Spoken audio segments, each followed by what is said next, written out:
Genre movies help us say things that we are afraid to say. 13 Women, this film that was made in 1932 for a very modest budget, it is considered a proto-horror film. Many historians, they consider this film to be the first slasher movie. Horror movies deal with an external problem that manifests itself in your home. If you guys are interested in making your own horror movies, take something grotesque and you bring it into the house. Take something unfamiliar and combine it with the thing that is familiar to you. You take something that is unfathomable. You take something that is untenable. You take something that is horrific and tragic and you make it a physical being and you try to defeat it. You try to address the problems of society in physical form. In genre movies, there is a separation at play. The foil to the protagonist is always the antagonist. Sometimes the protagonist and the antagonist could be best friends. Sometimes the antagonist is not the embodiment of evil. In a horror movie, a trait that defines something as being horrific is that the antagonist is a being from another world, something that is foreign, something that is not very well understood by the central characters. Ursula Georgi is played by Myrna Loy. What makes her such a fascinating villain? She is not monstrous by physical appearance. She was a comedic actress, started off in silent films. She plays serious roles and comedic roles very well. So the director felt that she was like the right choice for this film. You can't help but be drawn to her. As an audience member, you are under the spell of this character. 13 Women is also the first meaningful race film. When I watched this film for the first time a couple years ago, I was stunned that this movie is almost 90 years old. You know, it speaks to a lot of the issues that we are currently wrestling with in our political sphere and discussion now. This is why I love the horror genre. The horror genre isn't just about the blood, it isn't just about the final girl, it isn't just about the screaming, but what do those things help us understand? Today's film is unmistakably about racism. Or more importantly, how do we deal with racism?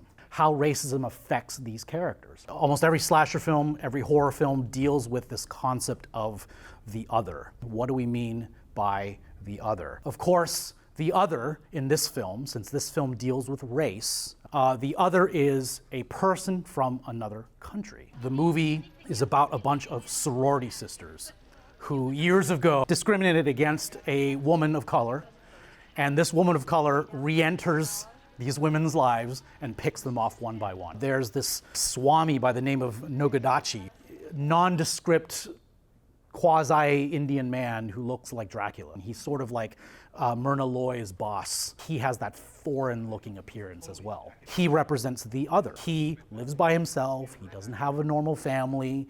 These are the embodiments of the other in a horror film. Abnormal characters.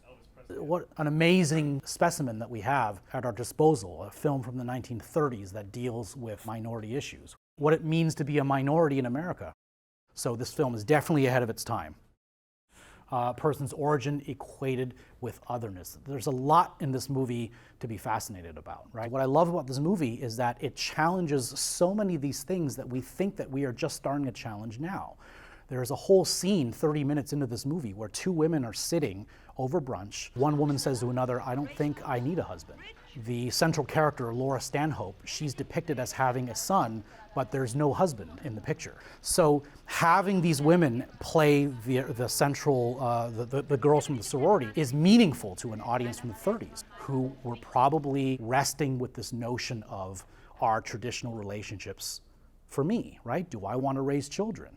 This is probably a very important movie for women to have watched in the 30s. The film deals with this idea of excluding the other. This film deals with unfairness, right? Being treated differently because of your race. All of these things are thematically endemic to this picture, but on the surface we have the horror film. This film is also fascinating that it deals so cogently about this issue of colonialism. A lot of films in the 20s and in the 30s aggrandized the culture that participated in the viewing of these movies. But this film calls into question a lot of these things that we consider normal. The sorority girls get together and debate with each other. Was it right for us to discriminate against somebody else? Was it right for us to mistreat somebody else?